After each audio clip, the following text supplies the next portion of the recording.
Salut à tous, j'espère que vous vous portez bien.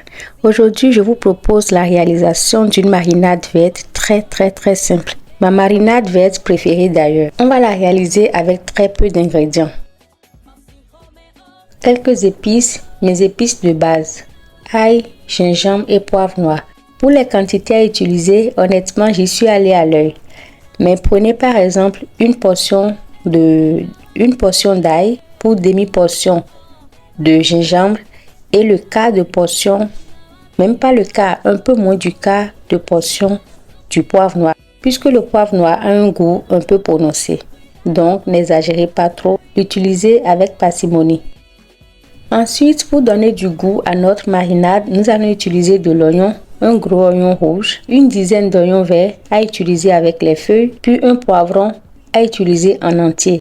Et comme aromate, on utilise du persil indispensable pour cette marinade, quelques feuilles de laurier et du thym. Personnellement, j'adore le laurier. Je l'utilise dans presque toutes mes préparations, si vous avez remarqué. Mais si vous n'appréciez pas trop son odeur, vous pouvez soit le diminuer ou simplement le remplacer par un autre aromate. Il y en a tellement. Et pareil pour le thym. Le tout dépend également du goût que vous désirez donner à votre marinade et de son utilisation. Ici, je réalise une marinade, on va dire passe-partout, que ce soit pour mariner de la viande, du poisson, des fruits de mer ou simplement pour assaisonner une sauce. De préférence donc, choisissez vos épices ou vos aromates selon l'utilisation que vous ferez de votre marinade. Il nous faudra ensuite un élément acide. C'est la base pour toute marinade. Nous allons utiliser ici du citron. Vous pouvez utiliser du yaourt ou du vinaigre ou même du vin. C'est selon l'utilisation que vous ferez de votre marinade. Puisque nous réalisons une marinade passe-partout, on va mettre juste un peu de jus de citron. Au plus, l'équivalent de 2 cuillerées à soupe de jus de citron.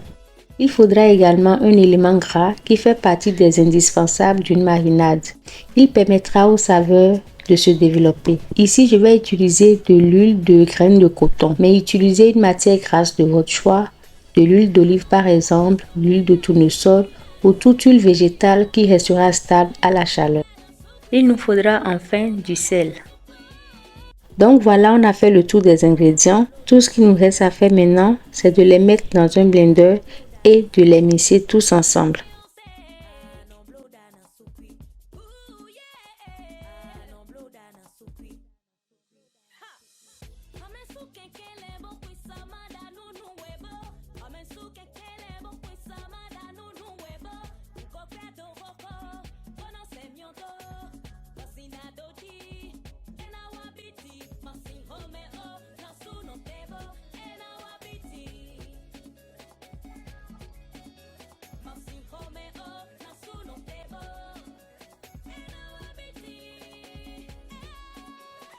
Voici le résultat obtenu.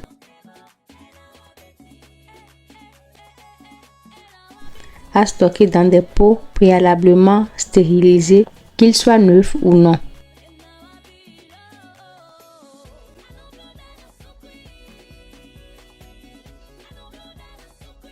Ajoutez un peu de matière grasse au-dessus, surtout si vous voulez les conserver à température ambiante, et utilisez la marinade tout au plus dans les 5 jours qui suivent sa réalisation.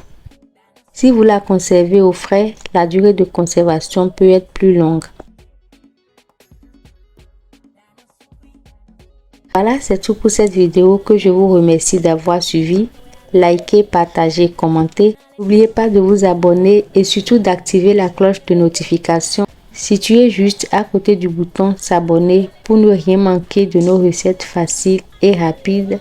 Prenez soin de vous. À bientôt.